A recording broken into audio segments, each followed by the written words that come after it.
सभी साक्षी मित्रों को मेरे प्राणों का प्रेम, अंतर हृदय से मेरे आशीष। वास्तव में 1 बज चुके हैं, लेकिन इसके पहले का कार्यक्रम आज आपके स्वास्थ्य जागरूकता को समर्पित कर दिया गया था, क्योंकि मेरा मानना है कि अगर आप शरीर के तल पर स्वस्थ नहीं हैं तो धर्म और अध्यात्म की चर्चा करना आपके साथ नाइंसाफी है। अध्यात्म तो आत्मा से संबंधित है और आत्मा आपके शरीर में निवास करती है। आपका शरीर अगर ठीक नहीं है, अपने अनुभूति को पहुंचाने की स्थिति को उपलब्ध ही नहीं हो सकते हैं कभी।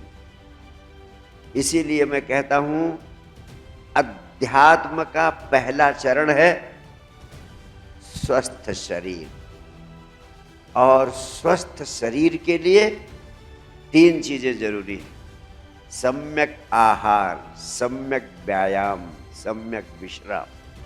आपका आहार कैसा हो, डॉक्टर राकेश यादव ने भली भांति समझाया, ध्यान दीजिए।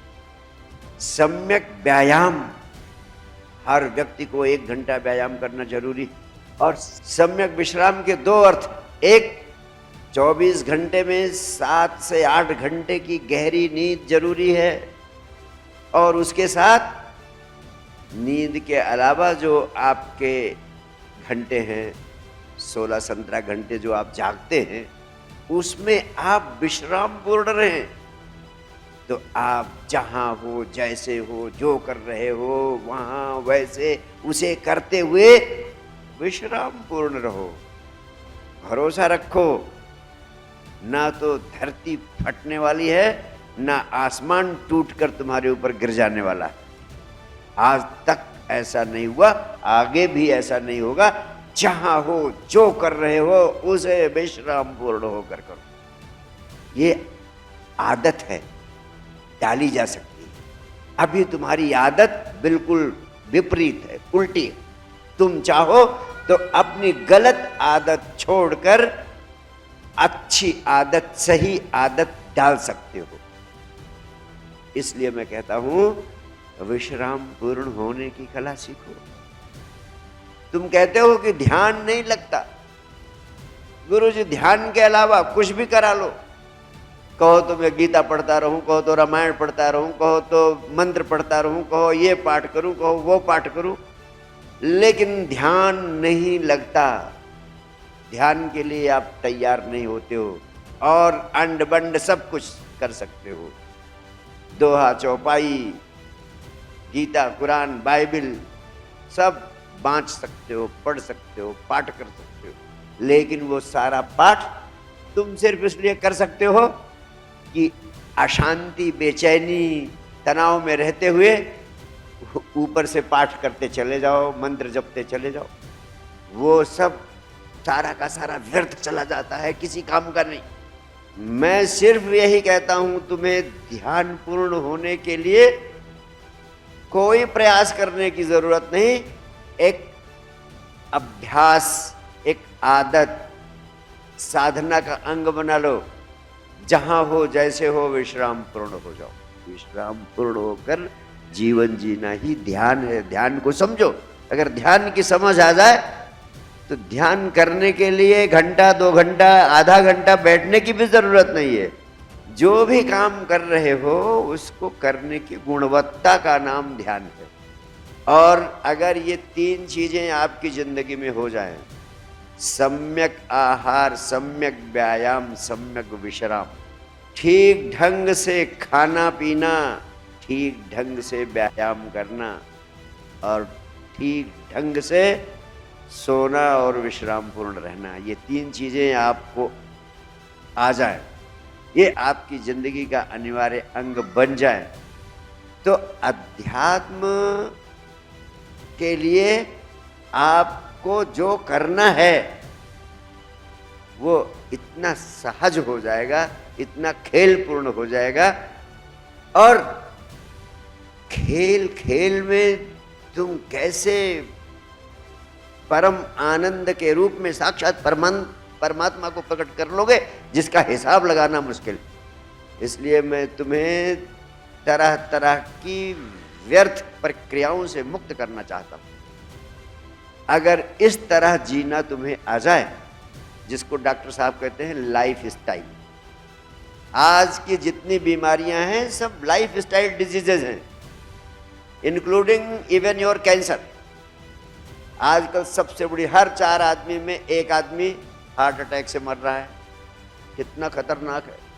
दिल की रक्षा करना, आपकी पूरी जिंदगी दिल की पहली धड़कन के साथ शुरू होती है और दिल की अंतिम धड़कन के साथ आपकी जिंदगी का अंत हो जाता है। पहली धड़कन और अंतिम धड़कन के बीच में जो दिल आपका 24 घंटे धड़कता रहता है, इसको स्वस्थ रखना बहुत जरूरी है। 1 मिनट में 72 से 75 बार आपका दिल धड़कता है और 1 मिनट में आपका दिल 5 लीटर्स ऑफ ब्लड, आपका हार्ट 1 मिनट में पंप आउट कर देता है। तो 24 घंटे हर पल वो इतने बड़े काम में लगा है और उसकी आप हिफाजत नहीं करते, उसकी देखभाल नहीं करते, वो स्वस्थ रहे इसकी परवाह नहीं करते।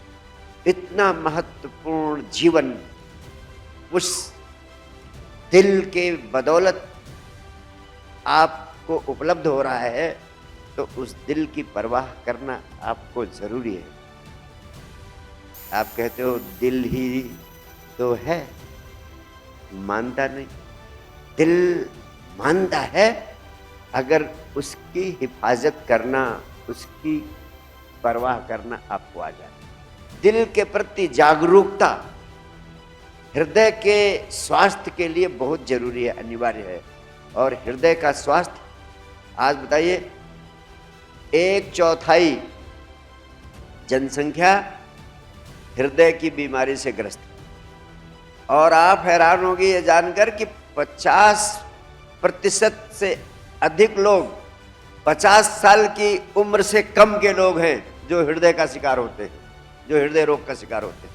यानी अब बच्चों में, युवाओं में भी ये बीमारी फैलने लगी है, क्योंकि दिल पर तरह तरह के बोझ लेकर जीते हो, क्योंकि तुम विश्राम पूर्ण नहीं रहते हो।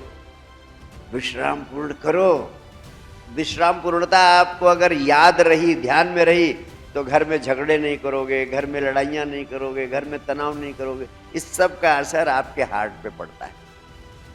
जो आप जीवन जीते हो उसका पूरा पूरा असर आपके हृदय पर पड़ता है, और हृदय बहुत महत्वपूर्ण आयाम है। दूसरी बात मैं कह रहा हूँ, आज मानसिक स्वास्थ्य सबका खराब है। एंजाइटी, डिप्रेशन, मेरा तो मानना है कि 90% लोग एंजाइटी और डिप्रेशन के शिकार हैं। अगर आप एंजाइटी डिप्रेशन के शिकार हो गए, हृदय आपका स्वस्थ नहीं होगा, इन परिस्थितियों में आप कैसे अध्यात्म की, आत्मा की और परमात्मा की, मुक्ति की, मोक्ष की, निर्वाण की बातें करोगे? इसीलिए मैंने इस चिकित्सा शिविर को आज इतना महत्व दिया, ताकि आपको इसके प्रति जागरूक किया जाए। उपनिषद के ऋषियों ने कहा ज्ञानेन मुक्ति। अगर आपको ज्ञान हो जाए, समझ हो जाए, तो मुक्ति के लिए, मोक्ष के लिए कुछ करना नहीं पड़ता है। अगर आपको अपने हृदय की, अपने मानसिक स्वास्थ्य की समझ हो जाए, तो इनको ठीक रखने के लिए कोई आपको तपस्या नहीं करनी पड़ेगी, कोई साधना नहीं करनी पड़ेगी। ये जीवन शैली का अनिवार्य अंग है, ये अपने आप ठीक हो जाएंगे। और इसीलिए मैंने कहा इन 3 चीज़ों पर विशेष ध्यान दीजिए। मैंने बहुत विस्तार से इन 3 चीज़ों की चर्चा की है। सम्यक आहार, सम्यक व्यायाम, सम्यक विश्राम। और दूसरी बात आपसे कहना चाहता हूँ, आपका शरीर है, आपकी बुद्धि है और आपका हृदय। और अध्यात्म का लक्ष्य है इन तीनों के अलावा जो चौथा आयाम है आपका आत्मा का, उस आत्मा से आपका संपर्क बने, आपका संबंध बने। तो मैं बड़े राज की बात आपसे कहना चाहता हूं कि आत्मा से संबंध जोड़ने के लिए आपको करना क्या है। आप कुछ नहीं कर सकते आत्मा से संबंध जोड़ने के लिए। सब सिर्फ एक महत्वपूर्ण कार्य है, जिसकी समझ आपको आ जाए तो आपका अपनी आत्मा से संबंध बन सकता है। वो कौन सा काम? जब आपका शरीर स्वस्थ रहे और आपकी बुद्धि और आपका हृदय दोनों एक दूसरे के साथ तालमेल में हो, दोनों एक दूसरे के साथ ट्यून्ड हो, यानी जिधर दिल उधर दिमाग, शरीर स्वस्थ हो और दिल और दिमाग एक ही दिशा में एक साथ सक्रिय हो, ये दो काम हो जाएं तो अपने आप आपका आत्मा में प्रवेश होने लगता है। अभी आपकी उल्टी स्थिति है, ना तो शरीर स्वस्थ है पहली आवश्यकता, और दूसरी आवश्यकता दिल और दिमाग दोनों में संतुलन नहीं, दोनों एक दिशा में नहीं चलते। दिल कुछ और करना चाहता है, दिमाग कुछ और करवाना चाहता है, दिल और दिमाग में संघर्ष है, दिल कहीं जाता है, दिमाग कहीं जाता है। जब दिल और दिमाग, हृदय और बुद्धि अलग अलग दिशाओं में जाएंगे तो तुम खंड खंड में बंट जाओगे, अखंड न हो सकोगे, विभाजित हो जाओगे, और इस अवस्था में तुम जिंदगी भर चलते रहोगे, पहुंचोगे कहीं नहीं, क्योंकि दिल कहीं और जा रहा, दिमाग कहीं और जा रहा है, तुम शरीर के तल पर स्वस्थ नहीं हो। तो अब प्रश्न उठता है कि शरीर, दिल और दिमाग एक दिशा में एक लय कैसे हों? इनको एक लय करने का एक ही उपाय आज तक पृथ्वी पर हुआ है, उस उपाय का नाम है ध्यान। ध्यान ध्यान। जब आप ध्यान का अभ्यास करते हैं तो बॉडी, माइंड, हार्ट तीनों एक लय हो जाते हैं, और तीनों जब एक लय होते हैं तब तुम्हारी ऊर्जा तुम्हारी आत्मा में प्रवेश करती है, आत्मा में प्रवाहित होने लगती है, और तब शरीर, बुद्धि और हृदय तीनों आत्मा से जुड़ जाते हैं। और उस समय ये तीनों जब एक में जुड़ जाते हैं, एक लय हो जाते हैं, तो तुम्हारा तार अस्तित्व की ऊर्जा से भी जुड़ जाता है, यानी तब तुम अस्तित्व के साथ एक हो जाते हैं। उस अस्तित्व के साथ एकता की स्थिति का नाम ही एनलाइटनमेंट है, वही निर्वाण है, वही मुक्ति है, वही मोक्ष है। अगर ये विज्ञान आपकी समझ में आ जाए तो ज्ञानेन मुक्ति, फिर न कहीं जाना है, न कहीं भागना है, न कहीं दौड़ना है, न कुछ करना है, और जहां हो जैसे हो वैसे ही मुक्ति। किसी ने मुझसे पूछा कि गुरुदेव जीवन मुक्ति का क्या अर्थ होता है? वास्तव में मेरा एक ही लक्ष्य है कि आप सबको इसी जीवन में मुक्ति का बोध उपलब्ध करा दूं, इसी जीवन में मुक्ति का बोध उपलब्ध करा। तो इसी जीवन में मुक्ति को, मोक्ष को, परम आनंद को, निर्वाण को पाने के संबंध में तीन बातें समझ लेना जरूरी है। पहली बात, तुम जो जीवन जी रहे हो इस समय, जैसा जीवन जी रहे हो वैसा जीवन ही तुम्हें मृत्यु के बाद भी मिलेगा। ये मत समझना कि मृत्यु के बाद कोई मोक्ष मिल जाएगा, कोई मुक्ति मिल जाएगी। मुक्ति की बात जो लोग करते हैं वे सब इस सत्य को मानते हैं कि यह जीवन हमारा अंत नहीं, इस शरीर के अंत होने के बाद भी मैं आत्मा के रूप में शाश्वत बना रहूंगा। लेकिन लोग सोचते हैं ये जीवन जैसे भी कट जाए, लेकिन मृत्यु के बाद मोक्ष मिल जाए, निर्वाण मिल जाए, मुक्ति मिल जाए। ऐसा असंभव है।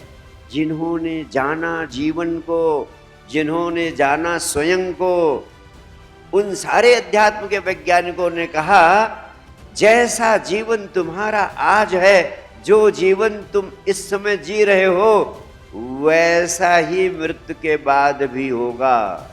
अगर इस जीवन में तुम दुखी दुखी ही रहे तो मरने के बाद भी तुम्हारी आत्मा दुखी दुखी ही रहेगी। अगर इस जीवन में तुम आनंदित होने की कला सीख गए तो तुम्हारा अगला जीवन, मृत्यु के बाद का जीवन भी आनंद से भरा हुआ होगा। अगर इस जीवन में तुम मुक्ति को, मोक्ष को अनुभव कर लिए तो वह मुक्ति, वह मोक्ष मृत्यु के बाद भी उपलब्ध रहेगी तुम्हें। ये बिल्कुल गलत धारणा है कि इस जीवन में तुम बंधन में हो, बंधे बंधे हो, दुख में हो, तनाव में हो और मरने के बाद मुक्त हो जाओगे, गौ माता की पूंछ पकड़ के पार हो जाओगे। ऐसा नहीं संभव होगा कभी, ये असंभव है। व्यक्ति जैसे जैसे जीता है वैसे वैसे मरता है और वैसे वैसे ही मृत्यु के बाद भी बना रहता है।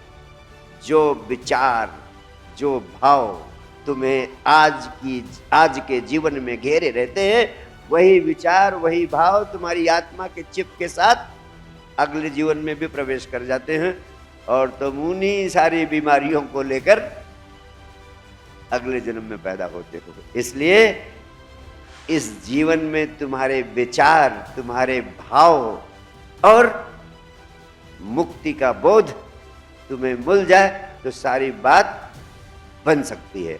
मुक्त होना है तो अभी होना है, इसी जीवन में। मुक्त होना है तो तुम्हें वो सब काम करने पड़ेंगे जो करने चाहिए। और मुक्त होना चाहते हो तो इस चीज पर आपको फोकस करना पड़ेगा कि आप अभी अपना समय जिन चीजों में गंवा रहे हो, अपने जीवन का अनमोल समय उन चीजों में गंवाना चाहिए या नहीं। अभी तुम व्यर्थ की चीजों में, व्यर्थ के कामों में अपनी पूरी जिंदगी को गंवाते चले जाते हो। मैं कहता हूं ध्यान कर लो, उसको तुम पोस्टपोन कर देते हो, स्थगित कर देते हो। मैं कहता हूं तुम ध्यान नहीं कर सकते हो तो समर्पण कर दो, तो समर्पण को भी तुम स्थगित कर देते हो। दो ही मार्ग हैं इस जगत में।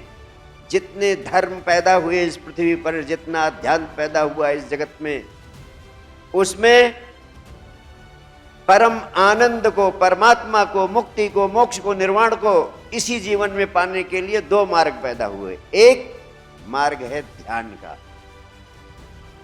दोनों मैं तुम्हें देता हूं, चाहे तो ध्यान के माध्यम से चलो, और दूसरा मार्ग है समर्पण का या प्रेम का। तो तुम व्यर्थ की सारी चीजें तो करते रहते हो और जो सार्थक है दो ही चीज, उसको कभी साधते नहीं हो। आज निर्णय कर लो, क्योंकि कब तक मैं पुकारता रहूंगा। बहुत दिन हो गया पुकारते पुकारते, तुम सुनते रहे हो, सुनते जा रहे हो, लेकिन अभी तक संकल्प नहीं लिया आपने। मैं चाहता हूं कि आज हर व्यक्ति यहां से संकल्प लेकर उठे, या तो समर्पण का संकल्प या तो ध्यान।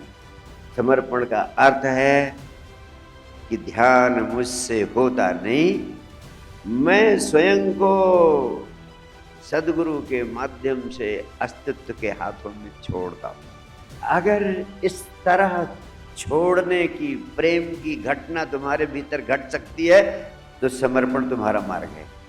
अगर आंख बंद करके तुम भरोसा कर सकते हो कि मैंने गुरु का हाथ पकड़ लिया है, वह मुझे उस पार पहुंचा देंगे, या तो भरोसे से तुम हाथ पकड़कर मेरे ऊपर छोड़ने का संकल्प ले लो, या फिर ध्यान का अभ्यास शुरू कर दो। अपने पे पूरा भरोसा करो, अपनी शक्ति को जगाओ, ध्यान का पूरा अभ्यास शुरू करो। और मैं तो चाहता हूं एक तीसरी बात, कि तुम ध्यान को भी जगाओ और समर्पण भी कर दो। अपने भीतर ध्यान की ज्योति को भी जगाते रहो और पूरा पूरा अस्तित्व के प्रति समर्पण के, भरोसे के भाव से भी स्वयं को छोड़ दो। ये संकल्प लेकर उठना। लेकिन इन तीनों में से कोई भी एक मार्ग तुम पकड़ लोगे। कुछ लोग दोनों को एक साथ नहीं लेकर चल पाते, दो नावों पर पैर नहीं रख पाते। अधिकांश लोग ऐसे हैं जो दोनों मार्गों पर एक साथ नहीं चल सकते। वो बहुत कठिन मार्ग है। इसलिए मार्ग दो ही हैं, दोनों में कोई एक मार्ग पकड़ लो। मार्ग समर्पण का हो या मार्ग ध्यान का, दोनों से तुम पहुंच जाओगे। शुरू करने का निर्णय लेना पड़ेगा और इस निर्णय को कल पर नहीं टालना, आज ही इस निर्णय को ले लेना है। जो आज इस निर्णय को नहीं लेगा, समझ लेना वो हमेशा हमेशा के लिए चूकता चला जाएगा। या तो अभी या तो कभी नहीं, नाउ और नेवर। या तो अभी या कभी नहीं। अगर तुम आज भी नहीं ले सकते हो, इतने दिन से आ रहे हो, और जो पहली बार आए हैं उनके लिए तो गोल्डन अपॉर्चुनिटी। वो कह सकते हैं कि मैं पहली बार गया, पहले दिन ही मैंने संकल्प ले लिया। और मैं वचन देता हूं, अगर तुम संकल्प लेकर उठोगे, संकल्प लेना तुम्हारा काम है, अगर तुम संकल्प लेकर उठोगे, उस संकल्प को पूरा करना मेरा काम है। मैं उस संकल्प को पूरा करूंगा।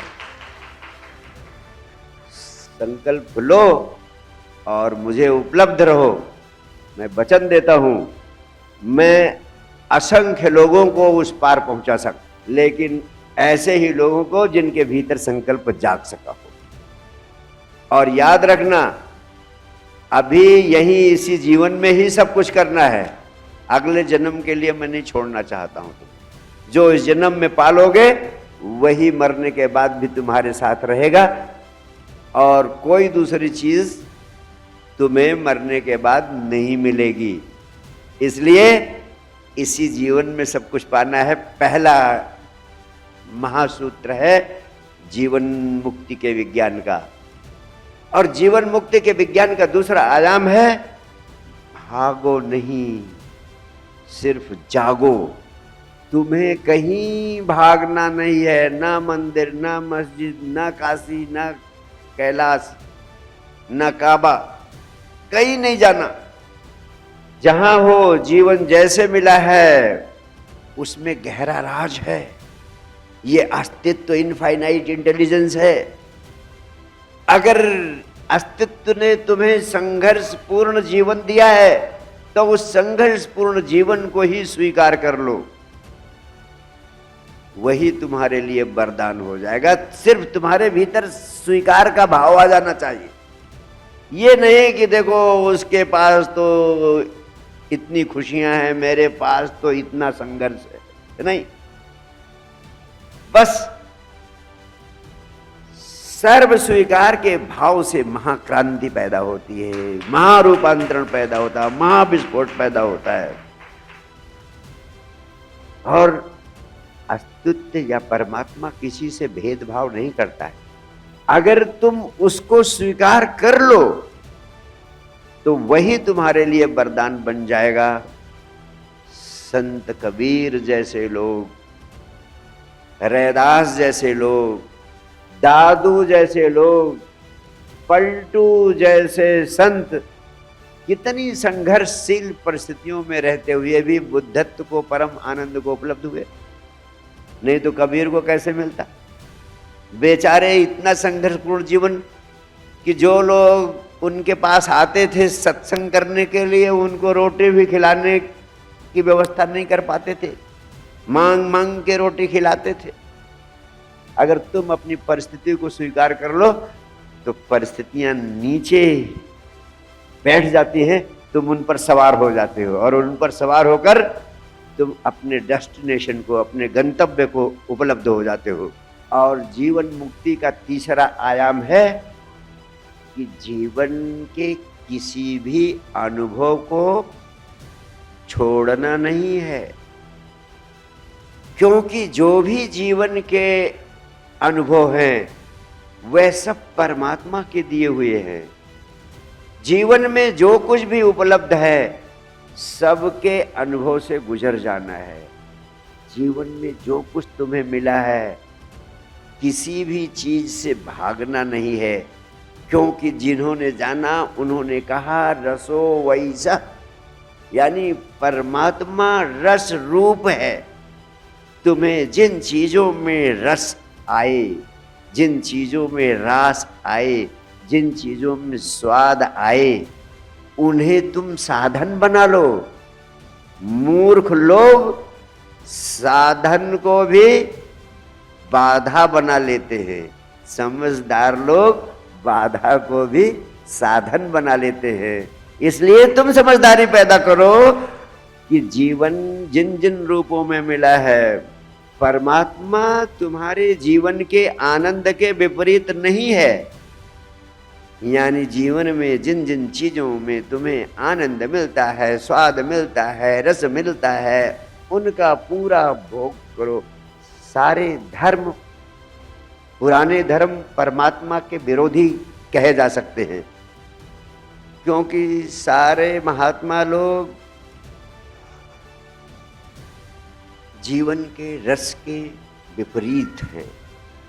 क्योंकि जो धर्म की बात करते हैं, उन्होंने कहा जीवन में नृत्य, गीत, स्वाद, ऐश्वर्य, भोग और हर प्रकार की सुख सुविधाओं का त्याग करना है। तुम्हें कुछ त्यागना नहीं है। जिन्होंने जाना उन्होंने कहा जीवन के अनुभवों में ही है परमात्मा, जीवन के अनुभवों में ही मोक्ष। इसीलिए संत कबीर का वचन तुम्हें याद दिलाना चाहता हूं। उन्होंने कहा उठूं बैठूं सो सेवा, यानी मैं उठता हूं बैठता हूं यही परमात्मा की सेवा है। और चलूं फिरूं सो परिक्रमा, चलता हूं फिरता हूं काम करता हूं, ये उसकी परिक्रमा है। किसकी? परमात्मा की। उठूं बैठूं सो सेवा, चलूं फिरूं सो परिक्रमा। इस भाव से अपने जीवन के सभी कृत्यों को करते हुए परमात्मा को समर्पित कर दो कि जो कर्म मैं कर रहा हूँ, चाहे बच्चे को पढ़ा रहा हूँ, चाहे मकान बना रहा हूँ, चाहे व्यवसाय कर रहा हूँ, ये उसी परमात्मा की सेवा कर रहा हूँ। अलग से परमात्मा की सेवा करने की कोई जरूरत नहीं है, जब तुमने सब कुछ उसी को समर्पित। इसी को कहते हैं अद्वैत।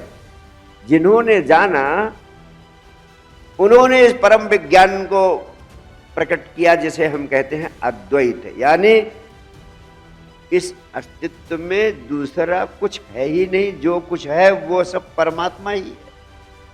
सर्वम खलु इदम ब्रह्म, अद्वैत, दूसरा है ही नहीं। जब सब वही है तो किसकी पूजा, किसकी प्रार्थना, किसकी सेवा, और कौन किसको नमस्कार करेगा? इसीलिए जिन्होंने जाना उन्होंने कहा क्या अद्भुत बात है, मैं तुमको नमस्कार करूं तो ऐसा ही होगा, तेरा तुझको नमस्कार। इसलिए अलग से नमस्कार करने की भी जरूरत नहीं है, हाथ जोड़ने की भी जरूरत नहीं है।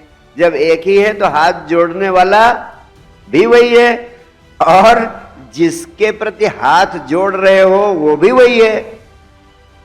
तो जब दोनों एक ही हैं तो हाथ जोड़ने की जरूरत ही क्या है? यानी किसी कर्म कांड की जरूरत नहीं है।